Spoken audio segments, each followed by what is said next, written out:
అయితే బీజేపీ తప్ప కేరళలోని అన్ని పార్టీలు గూడా ఎస్ఐఆర్‌కు వ్యతిరేకమంటూ తమ అభిప్రాయాలు వ్యక్తం చేసినాయి.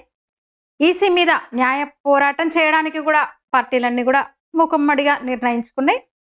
అయితే సైరో మలబార్ క్యాథలిక్ చర్చ్ భారతదేశంలోనే దాదాపు 4, 5 మిలియన్ల మంది అంటే దాదాపు 40-50 లక్షల మంది అరకోటికి పైగా అరకోటి వరకు ఉన్న విశ్వాసులతో కలిగి ఉన్న ఒక అతిపెద్ద ప్రాచీన క్రైస్తవ సంప్రదాయం అన్నమాట అది.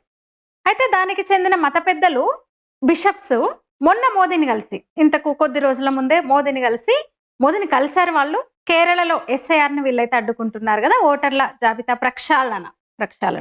దానికి తమ చర్చి సభ్యుల పూర్తి మద్దతుంటది. తమల్ని అనుసరించే ఇప్పుడు 1,00,00,000 మంది గూడా వీళ్ళందరూ గూడా తమ సాధారణ మత సేవకులు గూడా ఎస్ఐఆర్ ఫార్మ్స్ అందరూ నింపి ఇచ్చేస్తారు.